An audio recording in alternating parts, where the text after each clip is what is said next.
नमस्कार, मैं हूं अमीश देवगन और आप देख रहे हैं न्यूज 18 नेटवर्क पर।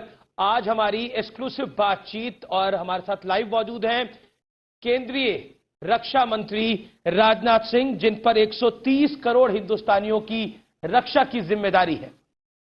मैं आपको बता देता हूं कि उनका सपना है कि पीओके अपना हो। राजनाथ सिंह जी, आपका इस बेबाक बातचीत में हमारे साथ अभिनंदन है, स्वागत है। मैं आपसे यह जानना चाहता हूं, 18 अगस्त 2019 को पंचकुला में आपने एक बयान दिया था। इस बयान को लगभग 9 महीने 15 दिन और 6 घंटे पूरे हो चुके हैं। आपने कहा था कि अगर पाकिस्तान पर अगर बात होगी तो अब सिर्फ पीओके पे होगी और कुछ नहीं। हमारे कहने की बात तो दूर है। हकीकत यह है कि भारत की संसद ही कई बार इस प्रस्ताव को पारित कर चुकी है कि पाक ऑक्युपाइड कश्मीर यह भारत का है जी। इसलिए मेरे स्टेटमेंट का कोई बहुत उसकी अहमियत नहीं रह जाती है इसके बाद, जबकि भारत की संसद ने इसे पास कर दिया है।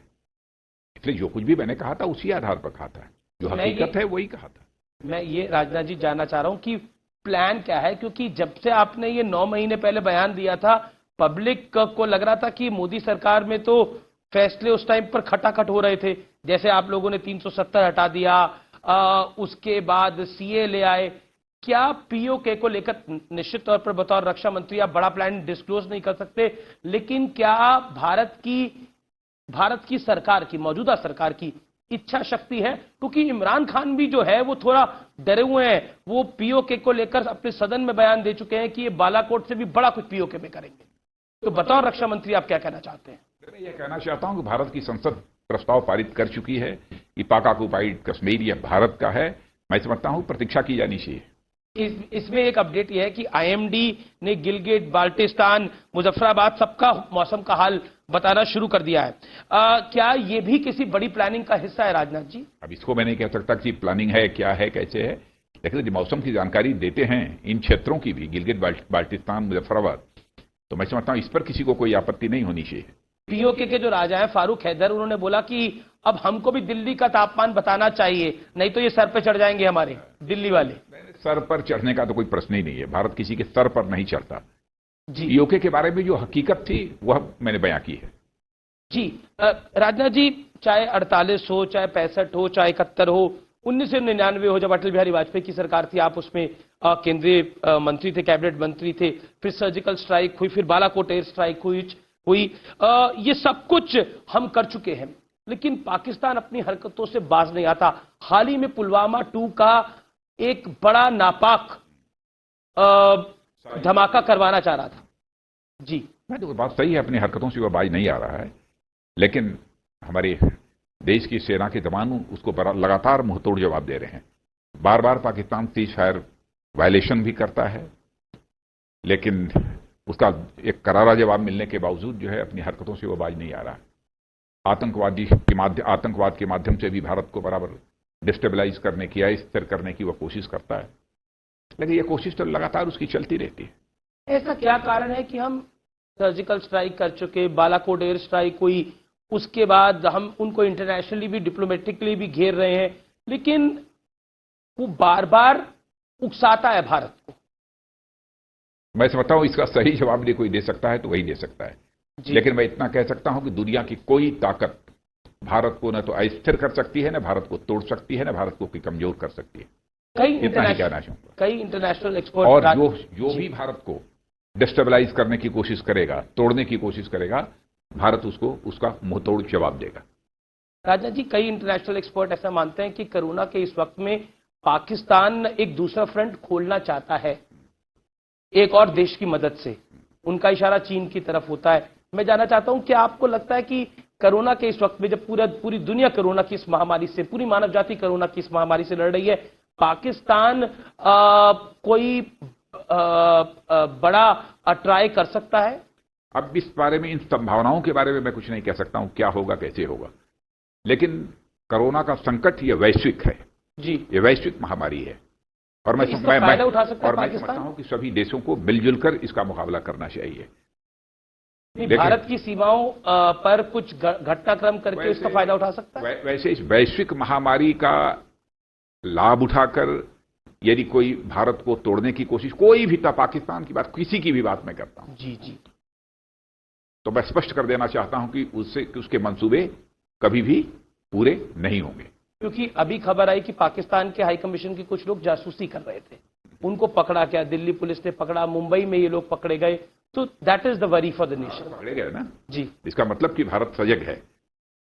और वो जानना चाह रहे थे, वो जानना ये चाह रहे थे कि पीओके में क्या मूवमेंट भारतीय सेना करना चाह रही है, उनके वो सेना की मूवमेंट के बारे में जानना चाह रहे थे, जो हमारी जानकारी है। तो इसीलिए तो वो गिरफ्तार हुए, वो पकड़े गए और सीधे पाकिस्तान को वापस कर दिए गए।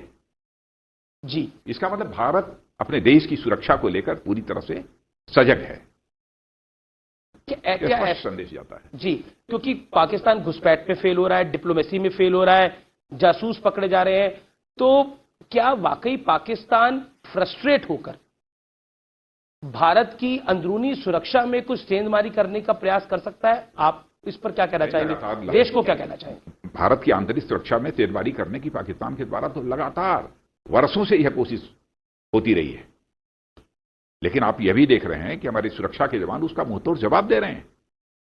बड़ी संख्या में आतंकवादी मारे जा रहे हैं, लगातार मारे जा रहे हैं, लेकिन अब भी पाकिस्तान अपनी हरकतों से बाज नहीं आ रहा है। अब देखिए वो कब समय आता है जब पाकिस्तान इन सब अपनी नापाक हरकतों से बाज आता है। मैं इसलिए बात कह रहा हूं क्योंकि लगातार कभी इस्लामोफोबिया की बात करते हैं, कभी बोलते हैं कि भारत के अंदर मुसलमान सुरक्षित नहीं है, तो वो कहीं ना कहीं एक प्रयास लगातार करते हैं मिनॉरिटीज को। भारत के मुस्लिम समुदाय की चिंता करने की कोई जरूरत नहीं है। भारत का मुस्लिम समुदाय पूरी तरह से सुरक्षित है। भारत में जो भी भारत माँ की कोख से पैदा हुआ है, चाहे हिंदू हो, मुसलमान हो, सिख हो, ईसाई हो, पारसी हो, सारे लोग सभी भाई भाई हैं, सबका समान दर्जा है। भारत में किसी के साथ कोई भेदभाव नहीं हो सकता है। आप तो लखनऊ से सांसद हैं, ऐसा क्यों माना जाता है कि भारत के अंदर मुसलमान सुरक्षित नहीं है? ऐसी भावना क्यों बनाई जा रही है, खासतौर पर जब से आप लोगों की सरकार है? मैं समझता हूं साजिश के तहत कुछ लोगों के द्वारा भारत को बदनाम करने के लिए इस प्रकार का दुष्प्रचार किया जाता है। इस्लामोफोबिया नहीं है भारत में, कोई सवाल ही नहीं। मैं बढ़ता हूं आगे। एक और बड़ा मुद्दा है, वो चीन का है। एलएसी पे ताजा हालात क्या है? बतौर रक्षा मंत्री आप क्या कहना चाहते हैं, क्योंकि देश इस समय सुन रहा है, हमारे कई चैनल्स के माध्यम से करोड़ों लोग आपको इस समय देख रहे हैं। देखिए, भारत चीन सीमा को लेकर लंबे समय से कुछ न कुछ बराबर भारत और चीन के बीच में लगातार कुछ न कुछ होता रहता है। आपने देखा होगा कि शायद ही कोई ऐसा वर्ष गुजरा होगा जबकि भारत की सेना और चीन की सेना, पीएलए जिसे कहते हैं, पीपुल्स लिबरेशन आर्मी, दोनों के बीच बॉर्डर पर बराबर फेस ऑफ न होता हो, कोई धक्कम धुक्की न होती हो। कभी कभी कुछ ऐसे तनाव भी हो गए हैं कि फायर आर्म्स की भी छीना झपटी भी हो गई है। ऐसे हालात समय समय पर पैदा होते हैं। मैं समझता हूं कि चीन को भी अब इस संबंध में बहुत गंभीरतापूर्वक विचार करना चाहिए ताकि इस विवाद को पूरी तरह से सुलझाया जा सके। अभी स्थिति क्या है? हाल फिलहाल की जो घटना है, यह बात सच है कि सीमा पर इस समय चीन के लोग भी, उनका दावा है कि हमारी सीमा यहां तक है, भारत का यह दावा है कि हमारी सीमा यहां तक है, और उसको लेकर एक मतभेद हुआ है और अच्छी खासी संख्या में चीन के लोग भी आ गए हैं। लेकिन भारत ने भी अपनी तरफ से जो कुछ भी करना चाहिए भारत ने भी किया है, पूरा बंदोबस्त किया है। अब आगे नहीं कहना चाहूंगा, लेकिन मैं यह कहना चाहूंगा कि पहले भी जब भी विवाद हुए हैं, चाहे डोकलाम का ही विवाद हुआ, भारत और चीन में मिलिट्री स्तर पर और कूटनीतिक स्तर पर, जिसे डिप्लोमेटिक लेवल कहते हैं, उस समय भी बातचीत हुई थी और डोकलाम की समस्या का समाधान हुआ था। इसके पहले भी जब कभी भी कोई इस प्रकार की वारदात हुई है भारत और चीन के साथ, तो इसी प्रकार से सेना के स्तर पर और कूटनीतिक स्तर पर बातचीत के द्वारा उसका समाधान निकला है। आज के जो हालात हैं, मिलिट्री लेवल पर इस समय बातचीत चल रही है और मैं समझता हूं कि 6 तारीख को संभवतः एक मिलिट्री के बड़े अधिकारियों के स्तर पर भी बात होने जा रही है। इसकी जानकारी आज ही मैंने अपने आर्मी चीफ और सभी लोगों से बातचीत की है, उन्होंने दिया है। तो एक सवाल ये खड़ा होता है कि डोकलाम में 2017 में हमने बहुत मुंह तोड़ जवाब दिया था, हम डट के खड़े रहे थे। इस बारी वो काफी अंदर तक आ गए हैं, ऐसा कई अटकलें लगाई जा रही है, इंटरनेशनल मीडिया में चल रहा है। देखिए, भारत की एक नीति बहुत ही स्पष्ट है कि भारत दुनिया में किसी भी देश के स्वाभिमान पर न चोट पहुंचाना चाहता है, न भारत अपने देश के स्वाभिमान पर किसी भी सूरत में चोट बर्दाश्त कर सकता है। बस स्पष्ट नीति है। इससे जिसको जो अर्थ निकालना हो अर्थ निकाल ले। मैं आपके साथ फॉर्मर मिनिस्टर रहे जॉर्ज फर्नांडिस की एक बात आपको याद दिलाता हूं। उन्होंने बोला था भारत का अगर कोई सबसे बड़ा दुश्मन है तो वो चीन है। अब आप रक्षा मंत्री हैं, तब वो रक्षा मंत्री थे। यूं आप कुछ कहना चाहते हैं? देखिए, मैं किसी को दुश्मन नहीं जी, मैं यह मानता हूं कि पड़ोसी है जी, पड़ोसी तो हमारा पाकिस्तान भी है जी, लेकिन पाकिस्तान अपनी हरकतों से बराबर इधर उधर बाज नहीं आता है। लेकिन भारत यहां तक सोच का प्रश्न है। भारत की सोच ये बराबर यही रहती है कि हमारी दुनिया के सभी देशों से हमारे रिश्ते अच्छे होने चाहिए। हम किसी को अपना दुश्मन नहीं मानते जी। कोशिश हमारी यही रहती है। क्योंकि लेकिन जी, भारत के स्वाभिमान के साथ यदि कोई छेड़छाड़ करने की कोशिश करता है अथवा भारत के मस्तक को झुकाने के लिए कोशिश करता है तो हमारे अंदर वो कुवत भी है कि हम उसका मुंहतोड़ जवाब दे सकते हैं। जॉर्ज फर्नांडिस तो कहते तो मेरा तो मन करता है कई बार खुद मशीन गन लेके बॉर्डर पे चले जाऊं। नहीं कह सकता जी, क्या है। मैं स्वयं मशीन गन लेकर जी। अब मैं बढ़ता हूं आगे। राहुल गांधी ने हाल ही में चीन के मुद्दे को लेकर बहुत पॉलिटिसाइज किया और ट्वीट किया कि भारत की सरकार को स्पष्ट करना चाहिए चीन के साथ क्या संकट खड़ा हुआ है और ये जो अनिश्चितता बनी हुई है, क्या कहना चाहते हैं? जो कुछ भी मैंने तो स्पष्ट कर ही दिया। और मैं समझता हूं सीमा विवाद के मुद्दे को लेकर कभी भी राजनीति नहीं की जानी चाहिए। सीमा विवाद इसे पॉलिटिसाइज नहीं करना चाहिए। यदि कहीं से इसकी भनक भी यदि मिलती है, सारे देश को अपने सारे भेदभावों को बुलाकर एकजुट होकर खड़ा हो जाना चाहिए। इस समय राजनीति किसी सवाल पूछने का यह समय नहीं है, क्या हो रहा है, कैसे हो रहा है, क्या हो रहा है। जब भी जरूरत होगी हम बैठकर सबके साथ बात करेंगे। सीमा सुरक्षा का सवाल यह केवल किसी एक राजनीतिक पार्टी का, भाजपा का सवाल नहीं है अथवा इस मोदी जी के नेतृत्व की गवर्नमेंट का यह सवाल नहीं है। सीमा सुरक्षा का प्रश्न तो पूरे देश के साथ जुड़ा हुआ था। पूरे देश को विश्वास में लेकर जो है सीमाओं की सुरक्षा की जाती है, देश की सुरक्षा की जाती है। ऐसी कोई बात आएगी तो उसकी जानकारी उनको मिलेगी और इस प्रेस स्टेटमेंट के माध्यम से सवाल नहीं पूछे जाते। पूरी दुनिया कोरोना से लड़ रही है और चीन अगर घुसपैठ की कोशिश कर रहा है तो मंशा क्या लगती है आपको चीन की? इसके पीछे माइंडसेट क्या लगता है? देखिए, इस समय बातचीत का जब सिलसिला चल रहा है जी, तब मैं इस समय कोई संदेह व्यक्त नहीं करना चाहूंगा। इस समय कोई अपनी तरफ से स्टेटमेंट नहीं दूंगा। जी, बातचीत यदि न चलती होती जी, तब निश्चित रूप से मैं कुछ न कुछ बोलता। लेकिन बातचीत चल रही है और स्वयं चीन के राष्ट्रपति ने भी कहा है और अभी जो डिप्लोमेटिक बातचीत हुई है वहां के एम्बेसडर की और वहां के फॉरेन सेक्रेटरी के साथ भी जो बातचीत जो हुई है उसमें भी उन्होंने भी यह कहा है कि हम भी चाहते हैं कि भारत के साथ ये मामला सुलझ जाए। जब यह स्थिति इस समय की है तो उस समय मेरे द्वारा कुछ कमेंट किया जाना मैं समझता हूं उचित नहीं होगा। दो चीजें हुई इस दौर में। डोनाल्ड ट्रंप ने बोला कि प्रधानमंत्री मोदी का मूड बहुत गुस्से में, हालांकि विदेश मंत्रालय ने उसको नकार दिया कि इस तरह की कोई बात फिलहाल नहीं हुई, लेकिन वो मध्यस्थता की भी बात कर रहे हैं। तो बतौर रक्षा मंत्री क्या कहना चाहते हैं आप? वो कह रहे हैं कि हम मध्यस्थता करने को भी तैयार हैं अगर भारत और चीन चाहेगा तो। नहीं, हमारे यहाँ एक मैकेनिज्म है समस्या को सुलझाने का जी, भारत और चीन के बीच, और अभी उसी मैकेनिज्म के आधार पर हम काम कर रहे हैं। तो डिप्लोमेटिक रूट और मिलिट्री रूट दोनों। एक बड़ा मुद्दा नेपाल भी है। अटल जी कहते थे कि जी, उसके समाधान की बात केवल मैं नहीं कर रहा हूं, चीन भी कह रहा है ना। आपने देखा होगा राष्ट्रपति का भी स्टेटमेंट था अभी जब हमारे राजदूत और वहां के फॉरेन सेक्रेटरी की जो भेंट हुई है उसमें भी ये बात, उन्होंने भी ये कहा है कि हम लोग चाहते हैं कि बिल्कुल शांतिपूर्ण तरीके से मामले को बातचीत के द्वारा सुलझाया जाना चाहिए। तो बातचीत के द्वारा सुलझ जाए तो इससे अच्छी बात और क्या होगी। अब्दुल कलाम का मुद्दा था, अंततोगत्वा सुलझा।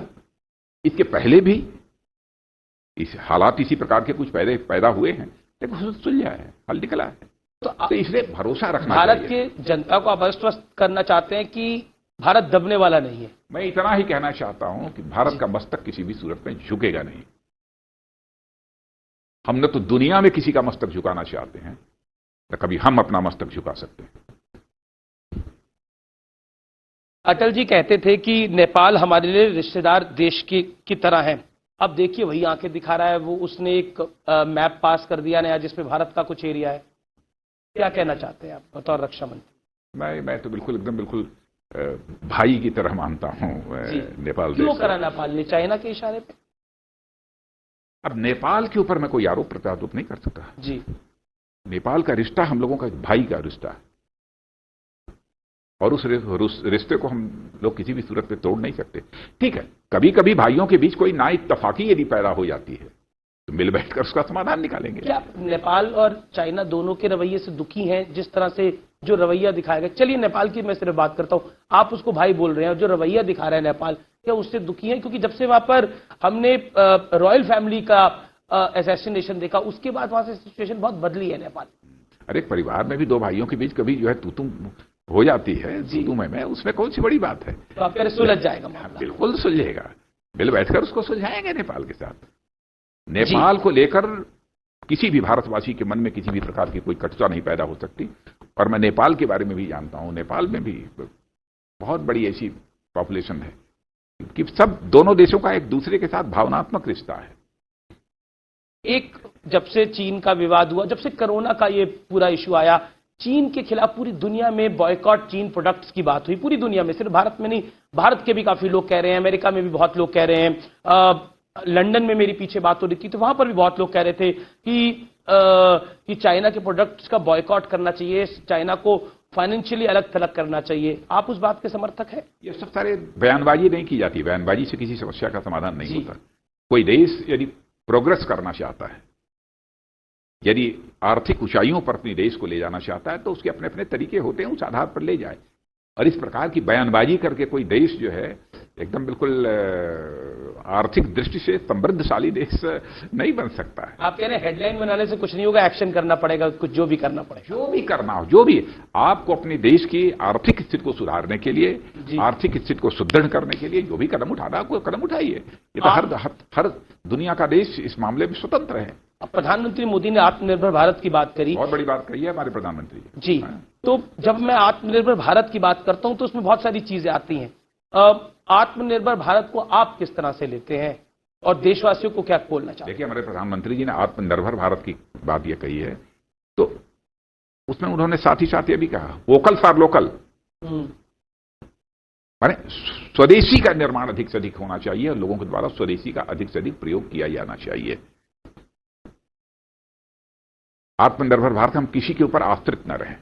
अब से मैं डिफेंस में हूं, मेक इन इंडिया पर 2014 में आने के बाद ही हमारे प्रधानमंत्री मोदी जी ने मेक इन इंडिया पर विशेष आग्रह दिया, मेक इन इंडिया और मेड इन इंडिया, और उसी दिशा में हम लोग आगे बढ़ रहे हैं।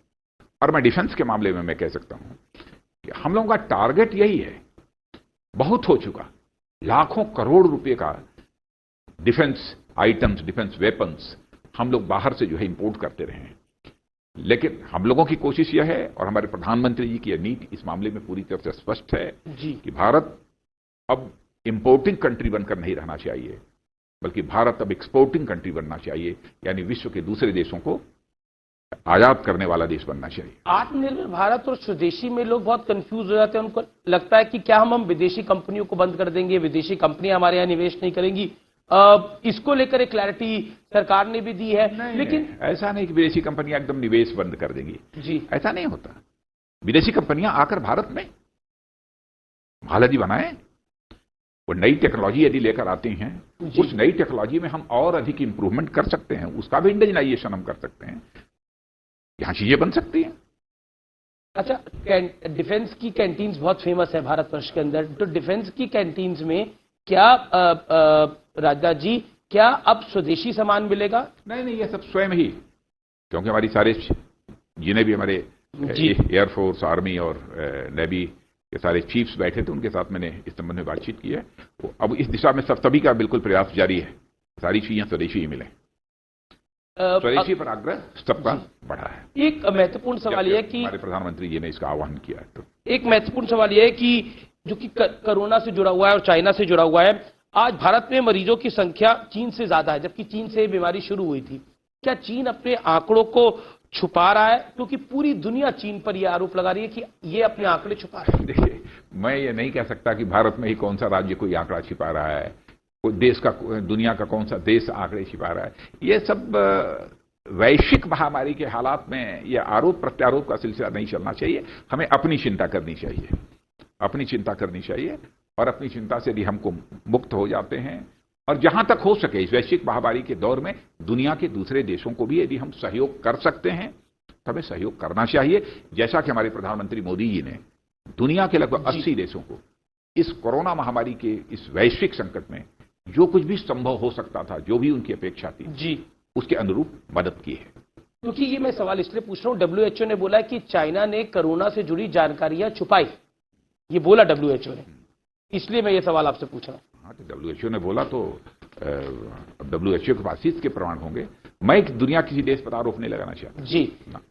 मैं पाकिस्तान की बात करता हूं। क्या आपको लगता है कि पाकिस्तान के समर्थन में चीन खड़ा हो जाता है, ये भारत के लिए चिंता की बात है? कोई, मैंने कह दिया ना, भारत की बात छोड़िए, भारत कोई कमजोर भारत नहीं है। भारत का नेतृत्व प्रधानमंत्री नरेंद्र मोदी के रूप में है। अंतर्राष्ट्रीय जगत में प्रतिष्ठा बढ़ाई है हमारे प्रधानमंत्री ने इस देश की, बड़ी है, मस्तक ऊंचा हुआ है। भारत कोई कमजोर भारत नहीं है। तो आप कह रहे प्लान बी प्लान ए कुछ भी कर लें, कुछ नहीं होने वाला? नहीं, उसकी चिंता मत करिए। जब मैं आपका साक्षात कर रहा हूं तो ग्लोबल टाइम, जो कि चाइना का एक बड़ा सरकारी अखबार है, वो कह रहा है कि आजकल भारत में राष्ट्रवाद की आवाजें बहुत उठ रही हैं और भारतीय जनता पार्टी की तो सोच बहुत राष्ट्रवादी मानी जाती है। जो उसकी सरकार को, ग्लोबल टाइम्स ये भी लिख रहा है, जो उस भारत की सरकार को चीन की तरफ भड़का भी रहा है। राष्ट्रवाद की भावना तो हर राष्ट्र के लोगों के अंदर होनी चाहिए। चीन के लोगों के अंदर भी राष्ट्रवादी भावना होनी चाहिए जी। दुनिया के हर देश के अंदर, भारत के लोगों के अंदर भी राष्ट्रवादी भावना। तो भारत के राष्ट्रवाद से चीन को क्या दिक्कत हो सकती है? हाँ, लेकिन कोई दिक्कत नहीं, हमारी राष्ट्रवादी भावना है, लेकिन वसुधैव कुटुंबकम का संदेश सारे विश्व को देने वाला जी, दुनिया में इकलौता यदि कोई देश है तो भारत ही है, जिसने केवल अपने देश में रहने वाले लोगों को ही अपने परिवार का सदस्य नहीं माना है, बल्कि पूरे विश्व की धरा पर रहने वाले लोगों को अपने परिवार का सदस्य मानते हुए वसुधैव कुटुंबकम का संदेश सारे विश्व को यदि दुनिया किसी देश की धरती ने दिया है तो भारत की धरती ने दिया है। ये है जी। ऐसा रक्षा मंत्री जी, हम मोदी सरकार के एक साल पे भी बात कर रहे हैं। पिछले एक साल में इस सरकार ने बहुत कुछ किया, खास तौर पर कश्मीर के फ्रंट पर, सीए के फ्रंट के ऊपर, उसके अलावा राम मंदिर की घोषणा हो गई। लेकिन जब भी कोई घोषणा होती है, रिएक्शन पाकिस्तान से आ जाता है। सीए की घोषणा हुई, पाकिस्तान परेशान हो गया। राम मंदिर की नींव रखी गई, पाकिस्तान के विदेश मंत्रालय ने चिट्ठी निकाल दी कि कैसे राम मंदिर बनवा सकते हैं ये लोग। ऐसा क्यों? हमारे अंदरूनी मामलों में पाकिस्तान को बोलने का कोई हक नहीं होना चाहिए? मैंने पाकिस्तान को कहिए परेशान न हुआ करे। यह सब जो कुछ भी हो रहा है भारत में, उसको देखकर तो उसे खुशी होनी चाहिए कि भारत हमारा पड़ोसी देश है, उसमें सारी बहुत पुरानी समस्याओं का समाधान हो रहा है।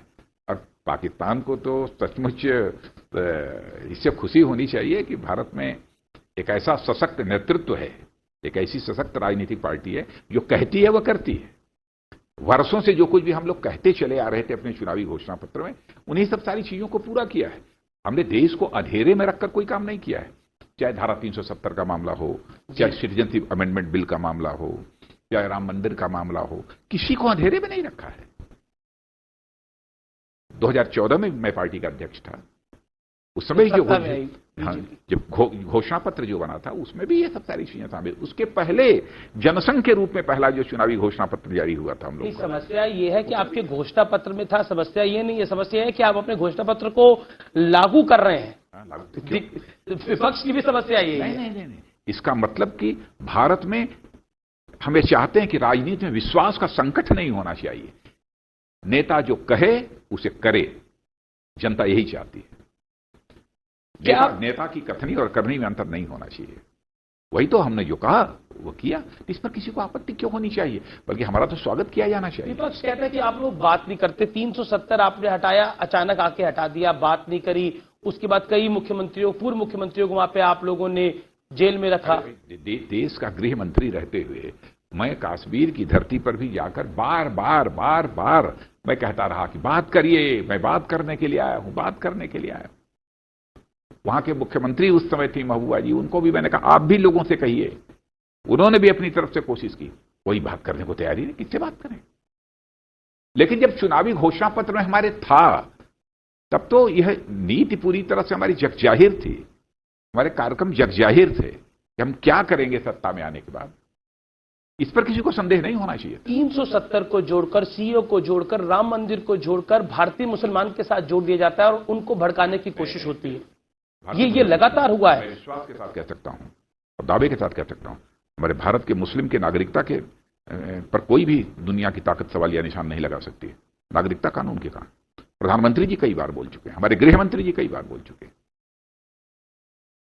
मैं आपको 2 एग्जाम्पल देता हूं। ओवैसी साहब के भाई हैं, उन्होंने बोला कि मुगलों ने 800 साल 900 साल राज किया है, ये क्या 5 साल वाली मोदी सरकार हमारा करेगी। ये सब बिल्कुल समाजवादी पार्टी के अबू आजमी ने यही बोला। ऐसे बेतुकी बातों का जवाब मैं नहीं देना चाहता। जी, मैं बढ़ता हूं। कुछ लोग ऐसे हो सकते हैं। कश्मीर को लेकर, क्योंकि आप रक्षा मंत्री हैं, कश्मीर में पत्थरबाजी की घटनाएं पूरी तरह से क्यों नहीं बंद हो पा रही हैं? देखिए, नहीं, पूरी तरह से काफी कम हो गई अब आतंकवादी वारदातें भी अब काफी कम हो गई हैं। पहले के कंपैरिजन में तुलना करिए तो काफी कम हो गई हैं धारा 370 समाप्त होने के बाद, और पत्थरबाजी की घटनाओं में भी बहुत कमी आ गई है। अब तो नामात्र की रह गई हैं। और मैं समझता हूं कि धीरे धीरे कश्मीर के लोगों की सोच में एक बदलाव आएगा। हम कश्मीर का डेवलपमेंट करना चाहते हैं। हम चाहते हैं कि फिर से बिल्कुल कश्मीर भारत ही नहीं बल्कि दुनिया के लोगों के लिए एक आकर्षण का केंद्र बन जाए। हमारी तो ख्वाहिश ये है। कश्मीरी पंडितों को लेकर सवाल है, पिछले 6 साल की सरकार के अंदर, पहले आप गृह मंत्री थे, अब आप रक्षा मंत्री है, कश्मीरी पंडितों को कब उनके घर वापस जाने को मिलेगा? ऐसा माना जाता है कि बीजेपी कहती है, करती नहीं। देखिए, अब ये तो कोई नहीं कह सकता। पंडितों की विश्वसनीयता के संकट को भारत की राजनीति में चुनौती के रूप में किसी ने स्वीकार किया है तो हमारे दल ने स्वीकार किया है, हमारे नेतृत्व ने स्वीकार किया है। इसलिए यह आरोप कोई नहीं लगा सकता कि यह कब वो होगा। लेकिन अब वहां पर यूनियन टेरिटरी बन गई है। धीरे धीरे मैं समझता हूं कि सारी चीजें ये पूरी होंगी, इन पर अमल किया जाएगा। आप कोरोना से जुड़ी जो कमेटी थी उसके चेयरपर्सन भी थे। मैं आपसे ये जानना चाहता हूं कि लॉकडाउन को लेकर जो फैसले हुए उस पर विपक्ष, खासतौर पर कांग्रेस पार्टी, खासतौर पर राहुल गांधी बहुत तीखी टिप्पणी कर रहे हैं कि बहुत ही अनप्लैंड वे में लॉकडाउन को किया गया, कोई प्लानिंग नहीं की गई, लॉकडाउन कर दिया गया। क्या कहना चाहते हैं आप? मैं समझता हूं कि आपने देखा होगा, सारे जब जनता कर्फ्यू का ही आह्वान हमारे प्रधानमंत्री ने किया था, सारा देश उसके साथ उठ खड़ा हुआ था, सबने उसको फॉलो किया। राहुल गांधी ने तो कंप्लीट फेलियर बताया इसको। अब तो कोई किसी भी के स्टेप को कोई फेलियर बतला सकता है, लेकिन मैं समझता हूं बहुत ही सफल रहा है। लेकिन शायद यदि लॉकडाउन की प्रधानमंत्री जी ने घोषणा न की होती तो कैसी भयावह स्थिति यहां पर होती, उसकी कल्पना नहीं की जा सकती। आज जो स्थिति संभली हुई है, आज हम विश्व के लगभग 8वें नंबर पर आते हैं इस महामारी के मामले में। स्थिति बहुत ही बदतर हो जाती। विपक्ष के साथ आपकी सरकार के रिश्ते की मैं बात करता हूं। उत्तर प्रदेश में थोड़ा लेके जाना चाहता हूं आपको। अभी पीछे प्रियंका वाड्रा ने वहां 1000 बसें भेजी। योगी सरकार ने बोला हम ये बसों को नहीं लेंगे। आप पूर्व मुख्यमंत्री भी हैं उत्तर प्रदेश के, मौजूदा में रक्षा मंत्री भी हैं। आपकी सरकार पे मजदूरों के साथ नाइंसाफी का आरोप भी लगा और कहा कि कोई फिक्र भी नहीं है। क्या कहना चाहते हैं? देखिए, जहां तक देश के मजदूर भाइयों का, प्रवासी मजदूर भाइयों का प्रश्न है, हमारी सरकार पूरी तरह से संवेदनशील है उनके मामले में। और लेकिन जिस तरीके से कुछ लोग सड़कों पर निकल पड़े थे, उससे मैं समझता हूं कि सबकी भावनाओं को चोट पहुंची है। मैं प्रधानमंत्री जी से भी बात हो रही थी, प्रधानमंत्री जी की भावनाओं पर भी चोट पहुंची है। अब राज्यों की सहमत से ही हम ट्रेन चला सकते थे, तो राज्यों से बातचीत करके लगभग 4100 से अधिक ट्रेनें हम लोगों ने चलाई। लगभग 52 लाख 54 लाख प्रवासी मजदूर अपने घरों पर पहुंचे। यह प्रयत्न हम लोगों के द्वारा किया गया है जी। हाँ, लेकिन इस वैश्विक महामारी के दौर में मैं समझता हूं इसमें कहीं न कहीं से कोई चीज ढूंढकर, कोई नुक्स निकालकर राजनीतिक लाभ उठाने की यदि कोशिश किसी के द्वारा की जाती है तो मैं समझता हूं कि वो तो स्वस्थ राजनीति का ये तकाजा नहीं। वो कह रही मैं तो मदद कर रही हूं, 1000 बसें भेज रही हूं, ले लीजिए। बीजेपी की सरकार वो भी नहीं लेना चाहती बसें मेरी। नहीं, वो अपनी तरफ से जितना भी हो सका है उत्तर प्रदेश के मुख्यमंत्री योगी जी ने किया है। योगी जी का काम बहुत ही सराहनीय रहा है। सोनिया गांधी भी हो, राहुल गांधी भी हो, वो कह रहे हैं कि आपकी सरकारों को मजदूरों की कोई फिक्र नहीं है, सिर्फ 20,000 करोड़ की घोषणा कर देती है लेकिन पैकेज में कुछ नहीं होता। क्या बात है।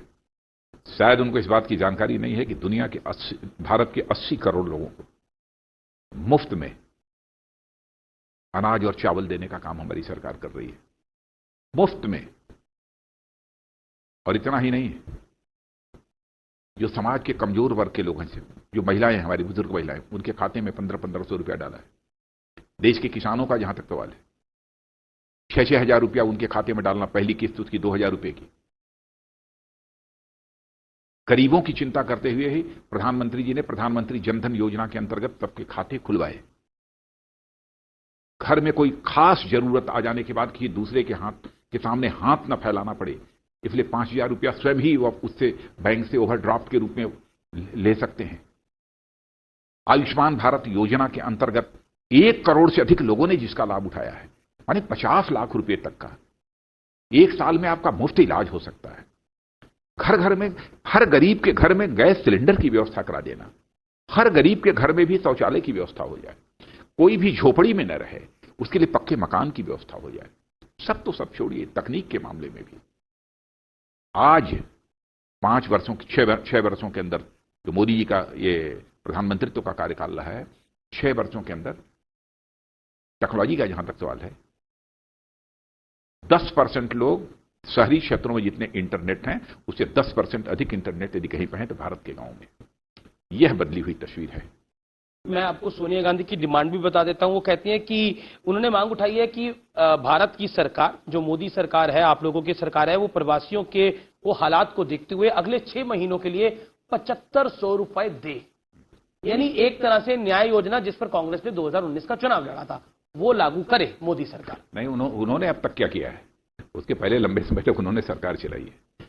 इस देश से जिस राजनीतिक पार्टी ने 55-60 वर्षों तक लगातार सरकार चलाई हो और देश को गरीबी के अभिशाप से मुक्त नहीं कर पाई हो, उस राजनीतिक पार्टी को यह कहने का नैतिक हक है। पहले के गरीबों की हालात और आज के गरीबों के हालात में जमीन आसमान का अंतर है। दो है। सोनिया गांधी 7500 की बात करती हैं, प्रियंका गांधी जी सर्वे भी कराना चाहता है, सर्वे करा सकता है। अभी कई सर्वे हुए हैं जिसके अंदर सरकार, मोदी सरकार की लीडरशिप को लोगों ने प्रेज भी किया है in terms of numbers. I am talking about Indian service भी और जो ग्लोबल सर्विस है उनमें भी। लेकिन अहम बात यह है कि प्रियंका गांधी वाड्रा बसों की बात करती है उत्तर प्रदेश को लेकर, सोनिया गांधी 7500 रुपए की बात करती है, राहुल गांधी एक डॉक्यूमेंट्री फिल्म बनाते हैं मजदूरों को लेकर। क्या आपको लगता है Congress party all out attack कर रही है आप पर? यानी Gandhi family, I am talking about Priyanka Gandhi Vadra, Rahul Gandhi, Sonia Gandhi. नहीं, वो विपक्ष में है, विपक्ष में रहकर जो भी करना चाहते हो। राहुल गांधी की अपने फिल्म भी बनाई थी भी एक मजदूरों को लेकर। फिल्म बना दीजिए। मैं समझता हूं कि इस समय सभी को, जैसे बहुत सारी स्वयंसेवी संस्थाएं, एनजीओस जी, बहुत सारे ऐसे संगठन हैं जो कि देश के गरीबों की उन्होंने इसके दौरान मदद की है, तो सबको आकर इसमें मदद करनी चाहिए। कई मीटिंग्स के आप भी पार्ट रहे, अधिकतर मीटिंग्स के आप भी पार्ट रहे। एक आरोप विपक्ष की सरकारें लगाती हैं, मैं आपके पुराने सहयोगी की बात करता हूं, उद्धव ठाकरे की। वो कहते हैं कि केंद्र की सरकार हमारी उतनी मदद नहीं करती जितनी बीजेपी की सरकारों की मदद करती है, जितनी योगी आदित्यनाथ की मदद करती है, जितनी शिवराज सिंह चौहान की मदद करती है, उतनी मेरी सरकार की मदद नहीं करती। जहां तक मेरी जानकारी है, यदि मैं गलत नहीं हूं, पर ये आरोप है उनका। लेकिन सोनिया जी ने जो विरोधी दल के नेताओं के साथ जो वीडियो कॉन्फ्रेंसिंग की थी, उसमें शायद उन्होंने कहा कि हमको केंद्र का सहयोग प्राप्त हो रहा है। यह बात शायद उद्धव जी ने कही थी, यहां तक मेरी जानकारी। आपके सांसद कह रहे हैं कि वहां राष्ट्रपति शासन लगना चाहिए। वो कह रहे, आपके सांसद नारायण राणे जो पूर्व मुख्यमंत्री महाराष्ट्र के, वो कह रहे हैं वहां राष्ट्रपति शासन लगना चाहिए। आप कह रहे हैं कि हम पूरा सहयोग कर रहे हैं। मैं नहीं कह रहा हूं भाई, हम कह रहे हैं उद्धव जी ने इस बात को कहा है, जहां तक मेरी जानकारी जी। आप कह रहे हैं कि आप लोग कोई भेदभाव नहीं कर रहे। कौन? बीजेपी की सरकार। फेडरल स्ट्रक्चर है इस देश में, जिस दल की सरकार है वो सरकारें ठीक है स्थायी रूप से चले, हमारी सोच तो यही रहती है। अब स्वयं ही यदि कोई सरकार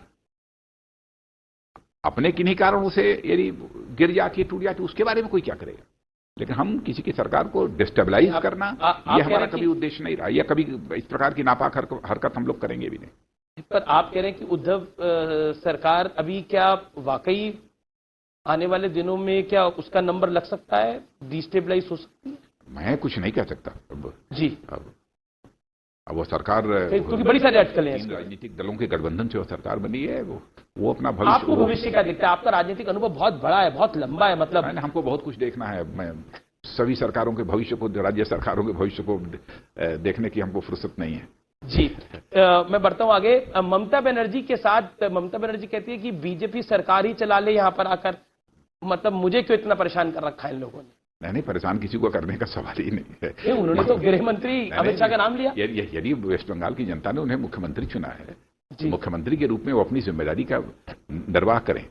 भारत सरकार का जहां तक प्रश्न है, भारत सरकार वेस्ट बंगाल के लिए जो भी मदद की आवश्यकता होगी वो मदद करेगी। आपने देखा कि वहां पर अम्फान जब ये तूफान आया था, उसमें हमारे प्रधानमंत्री जी तुरंत नेक्स्ट डे ही वेस्ट बंगाल गए और वहां की राज्य सरकार को उन्होंने 1000 करोड़ रुपए की आर्थिक सहायता की भी घोषणा की। पर ममता जी कहती हैं कि इतना कुछ केंद्र यहां पर बोलता है, इतना केंद्र इतना इंटरेस्ट लेता है, अमित शाह जी खुद आ जाएं और सरकार चला लेगा, मेरे को छोड़े। अरे ऐसे सरकारें न बनती नहीं ये है। बोला ममता जी का ऑफिशियल बयान। बोला होगा, अरे बोल दिया होगा उन्होंने, लेकिन ऐसे सरकारें नहीं बन जाती। कोई कहीं से चला जाए, बैठ जाए और सरकार चलाने लगे, ऐसा नहीं। आप लोगों ने तो गठबंधन भी रखा जब पुरानी मैं सरकार। कहना चाहता हूँ सरकार चलाए, सरकार ठीक तरीके से चलाए। ममता जी गुस्से में आ जाती है थोड़ा जल्दी। लेकिन राजनीति में क्रोध जल्दी नहीं करना चाहिए।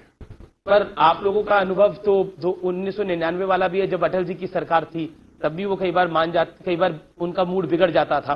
मैं बढ़ता हूं आगे और बात करता हूं कि देश में एक बड़ा नैरेटिव ये चलाया जा रहा है कि जब लॉकडाउन किया था तो कोई प्लान नहीं था, अब अनलॉक किया जा रहा है तब भी कोई प्लान नहीं है, केसेस बढ़ रहे हैं और अनलॉक किया जा रहा है। इस समय भी प्लान था और इस समय भी प्लान है। प्लान के तहत ही गाइडलाइंस जारी हो रही है और राज्य सरकारों के ऊपर यह जिम्मेदारी सौंपी गई है कि स्थानीय परिस्थितियों को देखते हुए, स्थानीय हालात को देखते हुए वो स्वयं ही फैसले करें। जी, अगला मेरा सवाल यह है कि वाकई क्या जब हम अनलॉक कर रहे हैं और हम लगातार देख रहे हैं कि सिचुएशन कैसी है, कुछ स्टेट्स बॉर्डर को बंद करके बैठे हैं, कुछ लोग बॉर्डर्स को खोलकर बैठे हैं, क्योंकि दिल्ली को लेकर, यूपी को लेकर, हरियाणा को लेकर, उधर महाराष्ट्र और छत्तीसगढ़ को लेकर एक टसल चल रही है। क्या कहना चाहते हैं? क्योंकि ऐसा लग रहा है कि हम भारत में नहीं रहते, हम एक स्टेट के नागरिक हैं। नहीं, मैं समझता हूं कि 1-2-3 दिन में हालात बदलेंगे। जब राज्य सरकारें आपस में बातचीत करके इस बात को तय कर लेंगे कि कहां का बॉर्डर खोलना, कहां का बॉर्डर नहीं खोलना, और राज्य सरकारें यह भी तय कर सकती हैं कि जो कंटेनमेंट जोन है वहां पर जो भी रिस्ट्रिक्शंस इंपोज करना चाहती हैं वो इंपोज कर सकती हैं। जी, क्योंकि पिछले 1 साल की हम बात कर रहे हैं, तो पिछले 1 साल के अंदर 370 रहा, जैसा हमने बात करी, हमने राम मंदिर की बात करी। राम मंदिर को लेकर जो डिसीजन आया, वो जब चीफ जस्टिस, तत्कालीन चीफ जस्टिस रंजन गोगोई थे, उसके बाद वो राज्यसभा सदस्य बन गए। अब कांग्रेस का ये खुला आरोप है और असदुद्दीन ओवैसी का भी ये खुला आरोप है कि देखिए वहां पर डिसीजन दिया और यहां राज्यसभा के सदस्य बन गए। ये क्लियर कट आरोप है। ऐसा ये आरोप पूरी तरह से बेबुनियाद है, निराधार है। ये दरअसल इनाम है। नहीं, मैं समझता हूं वो फैसला देने का। नहीं, कोर्ट के फैसले पर सवालिया निशान इस तरीके से लगाने का कोई औचित्य नहीं है। आप राम मंदिर के आंदोलन से लगातार जुड़े रहे, आप मुख्यमंत्री भी रहे उत्तर प्रदेश के। अब जब आप राम मंदिर का सपना साकार होते हुए देख रहे हैं तो आपको क्या महसूस होता है? क्या आपने वाकई, मैं आपसे बहुत ही स्पष्टता से सवाल जवाब मैं चाहता हूं आप दें, आपने सोचा था कि आपके जीवन काल में आप रक्षा मंत्री होंगे, आपकी केंद्र में सरकार होगी और मंदिर बनेगा और उसकी नींव रखी जाएगी? मैं सच बतलाऊं, मुझे विश्वास था कि मंदिर का निर्माण निश्चित रूप से होगा और ईश्वरीय ताकत पर मुझे बराबर यकीन रहा है और है। मुझे विश्वास था कि मंदिर बनेगा और आपने देखिए भारत देश में मंदिर भी बन गया, मंदिर के ऊपर फैसला भी आ गया, लेकिन कहीं पर भी किसी भी प्रकार की कोई अशांति नहीं पैदा हुई। बल्कि कई स्थानों पर मुस्लिम समाज के लोगों ने भी उसका स्वागत किया कि अब इसमें कहीं कोर्ट का जजमेंट आ गया है, इसलिए सबको इसे मान लेना चाहिए। कई मुस्लिम लीडर्स ने भी अपील की। इससे बड़े सौभाग्य की बात क्या हो सकती है किसी भी समाज के लिए? राजनाथ जी, क्या आपके लिए वो इमोशनल मूवमेंट भी था जब ये डिसीजन आया कि राम मंदिर अब बनेगा? क्योंकि उस आंदोलन के साथ आप लगातार चलते रहे और आपकी पार्टी बढ़ती रही, आप खुद बतौर एक नेता एक बढ़े। क्या एक इमोशनल मूवमेंट भी था वो? नहीं, भावुक पल? नहीं, तहे दिल तो हम लोग चाहते ही थे कि जी। बनना चाहिए राम मंदिर, और ये काम पूरा हुआ। बहुत ही शांतिपूर्ण और सौहार्दपूर्ण वातावरण में पूरा हुआ। सबसे सुखद स्थिति यही रही है। जी। मैं पिछले एक साल की बात करूं तो 2019 में राफेल की चर्चा बहुत थी और राहुल गांधी ने राफेल को लेकर बहुत कुछ बोला, मतलब जितना राहुल गांधी बोल सकते थे बोला, उसके बाद सुप्रीम कोर्ट ने भी बोला। अब राफेल भारत आ रहा है, आज ही आपने ट्वीट करके बोला कि समय पर आएगा, कोरोना की वजह से डिले नहीं होगा। आपने पूजा भी करी, उस पूजा को लेकर भी बड़ा विवाद भारत में छिड़ गया कि पूजा सिर्फ हिंदू धर्म के रीति रिवाज से क्यों कर दी। राफेल को लेकर आप क्या कहना चाहते हैं? नहीं, राफेल तो 7 राफेल तो हम लोगों को मिल चुकी है, और जिसमें से कि 4 राफेल, क्योंकि वहां पर हमारे एयरफोर्स के जो पायलट्स हैं उनकी ट्रेनिंग भी होती है जी। तो जब मैं गया था उसी समय राफेल मिल गई थी। इसमें से 4 राफेल इसमें जुलाई के अंत तक यहाँ आ जानी चाहिए। मैं समझता हूँ थोड़ा बहुत इधर उधर हो सकता है, 10-5 दिन का नहीं कह सकता हूँ, लेकिन वो राफेल आ जाएगी। और सारी जितने भी राफेल आनी है 35-36 सब आएंगी।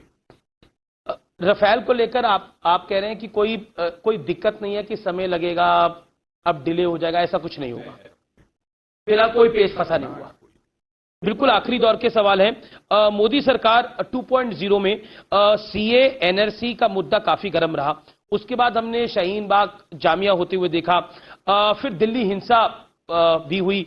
क्या ये मुद्दा थोड़ा मिसमैनेज हो गया, और या फिर लोगों का दुष्प्रचार, एक पर्टिकुलर गैंग का दुष्प्रचार, जो लुटियंस गैंग है उसका दुष्प्रचार बहुत हावी रहा? क्योंकि हमने देखा कि राम मंदिर के फैसले तक आपने सही कहा शांति थी, लेकिन उसके बाद ये लॉबी बाहर निकल के आई और उसने सीए को लेकर चक्के जाम कर दिए जब तक लॉकडाउन नहीं हुआ। मैं कहना चाहता हूं कि हमारे गृह मंत्री अमित शाह जी ने बहुत ही कितनी जल्दी से जल्दी इस पर काबू पाया जा सकता जी, उन्होंने काबू पाने में इस पर कामयाबी हासिल की है, जो भी दंगा हुआ था। अब देखिए कहीं पर भी कांग्रेस के समय तो ऐसे ऐसे दंगे हुए हैं जिसमें हजार लोग मारे गए हैं, लेकिन दंगा होना है बहुत ही दुर्भाग्यपूर्ण है। लेकिन दंगे को कंपेयर नहीं हम कर सकते। हाँ, नहीं कर सकते। मैं कर भी नहीं रहा हूं जी, मैं कर भी नहीं रहा हूं। ये बहुत दुर्भाग्यपूर्ण, मैंने कहा कि चाहे दंगे में 10 लोग मरे, 5 लोग मरे, 2 लोग मरे, ये बहुत ही दुर्भाग्यपूर्ण होते हैं। लेकिन सचमुच इसमें गृह मंत्री अमित शाह जी ने बहुत ही जितने चाक चौबंद व्यवस्था जल्दी करके इस तरीके से काबू पाया है, उसी के परिणाम स्वरूप मुसलमानों को लेकर आपकी सरकार को पिछले 1 साल के अंदर, अगर मैं क्रिटिकल अप्रोच दूं तो मुसलमानों को लेकर एक कॉन्फिडेंस बिल्डिंग की जरूरत है। इमाम जैसे लोगों को नेता मुसलमानों को बनाने में लगे हैं, जो कहता है कि भारत में नॉर्थ ईस्ट को मैं चिकन लेग की तरह काट दूंगा और उसको चक्का जाम कर दूंगा मैं वहां पर, उसको नेता बनाने में लगे हैं। 2, 4, 10, 15 लोगों के स्टेटमेंट से पूरे कौम को अथवा किसी जाति को अथवा किसी मजहब को बदनाम नहीं किया जा सकता। मैं नहीं मानता। आपने देखा सीए के बाद जो विरोध प्रदर्शन हुए वो चिंता की लकीर है सरकार के? कोई भी खड़े होकर किसी भी समूह को कोई गुमराह अगर कर देगा, क्योंकि पाकिस्तान भी इसका फायदा उठाना चाहता है। यदि गुमराह कर देता है तो क्षण भर के लिए उत्तेजना लोगों के अंदर पैदा हो सकती है, यह कोई अस्वाभाविक नहीं है। लेकिन बाद में हालात को समझने के बाद जी मैं समझता हूं कि उनके अंदर सुधार भी आता है। पर ये सोच देश के लिए काफी घातक है, जो इस तरह की सोच रखते हैं और मुसलमानों को भड़काने का काम करते हैं। बहुत ही घातक है, बिल्कुल नहीं करना चाहिए। तो अगले 1 साल का अगर मैं आपसे विजन पूछूं तो वो बड़ा विजन क्या होगा आपकी सरकार का, मोदी सरकार का? नहीं, इस वैश्विक महामारी के दौरान जो थोड़ा बहुत एक आर्थिक संकट भी स्वाभाविक है जी कि पैदा हुआ है, और लेकिन सबसे प्रसन्नता का विषय यह है कि हमारे मोदी जी ने चटपट इस संबंध में भी 20 लाख करोड़ रुपए के पैकेज की घोषणा करके जो भी आर्थिक मोर्चे पर थोड़ी बहुत कमी आई है उसके लिए कदम उठा लिया है। और मेरा विश्वास है इकोनॉमिक रिकवरी भी बड़ी तेजी के साथ होगी इस देश में। और क्या देशद्रोही एलिमेंट्स को भी आप सख्ती के साथ निपटेंगे? बल्कि मैं यह मानकर चलता हूं कि जी भारत हो सकता है कि आर्थिक दृष्टि से पहले से भी कहीं अधिक शक्तिशाली भारत हमारा बनेगा जी। और क्या देशद्रोही एलिमेंट के साथ भी सख्ती से निपटेंगे, जैसे शर्जील इमाम हो गए या कोई और हो गए? कोई देशद्रोही जो भी है, देशद्रोही के साथ तो बराबर शक्ति से निपटा जाता रहा है, और आगे भी देशद्रोही कोई भी हो उसके साथ सख्ती से निपटा जाएगा। राजा जी, लेकिन देशद्रोही की परिभाषा भी करते समय थोड़ी सावधानी बरतनी चाहिए। मोदी सरकार के 1 साल पर चाइना पे, पाकिस्तान पर आपसे खुल के बात हुई। अब मैं आपके लिए कुछ तस्वीरें लेकर आया हूं, आप भी हैरान हो जाएंगे मैं तस्वीरें कहां कहां से निकाल के लेकर आया हूं। पहली तस्वीर अटल जी के साथ है और ये दूसरी तस्वीर भी अटल जी के साथ। नहीं, बहुत आशीर्वाद प्राप्त रहा है अटल जी, आडवाणी जी, सभी का। तो जरा बताइए कब की तस्वीर है ये, आपको याद हो तो? ये मैं समझता हूं कि जब मैं पहली बार पार्टी का राष्ट्रीय अध्यक्ष बना था 2006 में जी, ये तब की है तस्वीर। और दूसरी वाली? या तो मुझे यह भी मुझे लगता है कि शायद उसी समय की है या दूसरी बार की है। ये उसमें क्या, ये मैं बतला नहीं पा रहा हूं। चलिए एक और हो सकता है आप थोड़े इमोशनल भी हो जाएं इस तस्वीर को देखिए। सुषमा स्वराज के साथ आपकी 2 तस्वीरें हैं। सुषमा जी के साथ है।